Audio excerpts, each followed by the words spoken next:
Hello everyone. Today we are discussing about the specific topic oxygen dissociation curve in the prime time series. Clear? तो आज हम बात करते हैं oxygen dissociation curve की, जो एनसीईआरटी का एक स्पेसिफिक टॉपिक है ह्यूमन फिजियोलॉजी से रिलेटेड। तो देखिए क्या कह रहा है ऑक्सीजन डिसोसिएशन कर्व। कुछ इसमें इंपॉर्टेंट जो पॉइंट हैं, जो एग्जाम पॉइंट ऑफ व्यू से बहुत इंपॉर्टेंट, उन्हीं का हम डिस्कशन कर लेते हैं। तो सबसे पहली बात तो ये है कि ये हमारा ऑक्सीजन डिसोसिएशन कर्व का ग्राफ है और यहाँ पे हमको देखने को मिल रहा है, यहाँ पे ये हमारा क्या है वाई एक्सिस और ये है एक्स एक्सिस।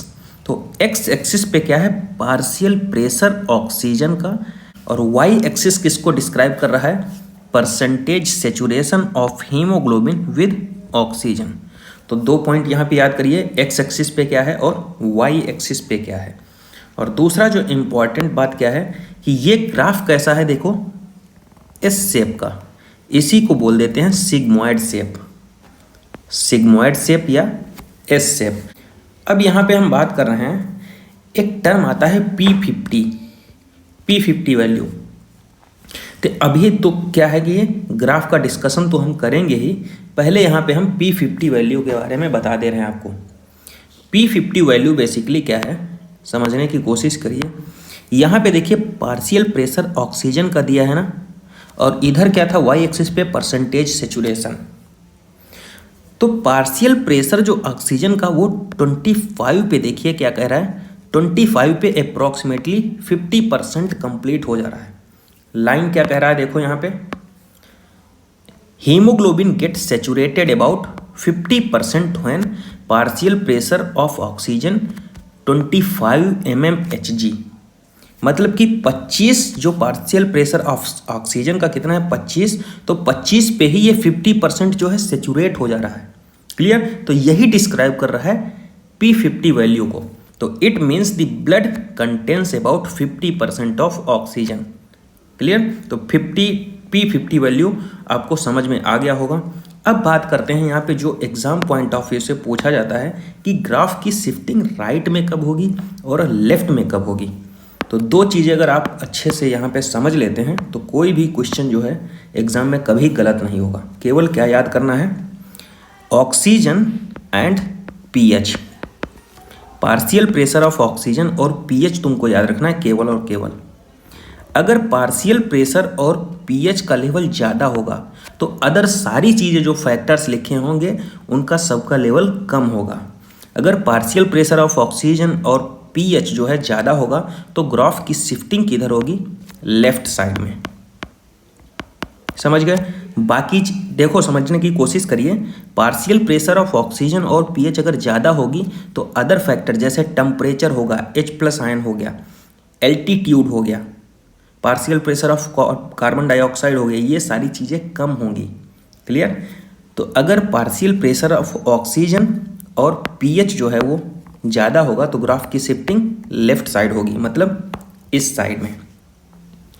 तो देखो कुछ नीचे फैक्टर्स लिखे हैं, जैसे लेफ्ट साइड में कब होगा, partial pressure of P50 value कम होगी, PCO2 पीएच ज़्यादा होगा, टेम्परेचर कम होगा, फीटल HB जो फीटस का हीमोग्लोबिन होता है उसके बारे में। क्यों फीटस का HB इसलिए यहाँ पे लिखा है क्योंकि ब्रीदिंग रेट उसमें ज़्यादा होता है नॉर्मल एडल्ट ह्यूमन के कंपैरिजन में। तो ऑक्सीजन की बाइंडिंग एफिनिटी जो होती है हीमोग्लोबिन के साथ ज़्यादा होती है, मतलब कि ऑक्सीजन का लेवल ज़्यादा होता है। और हमने क्या बताया, ऑक्सीजन का लेवल ज़्यादा होगा तो किधर शिफ्ट करेगा, लेफ्ट साइड में।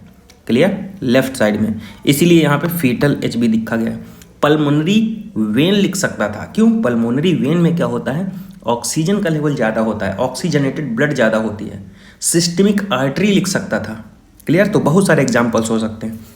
राइट साइड में जस्ट अपोजिट कर देते हैं, तो ये अपोजिट हो गया, एफिनिटी कम होगी, P50 वैल्यू ज़्यादा होगा, पार्शियल प्रेशर CO2 का ज़्यादा, पीएच कम होगा, और पीएच कम मतलब बोहर इफेक्ट, टेम्परेचर ज़्यादा होगा, एल्टीट्यूड ज़्यादा हो गया।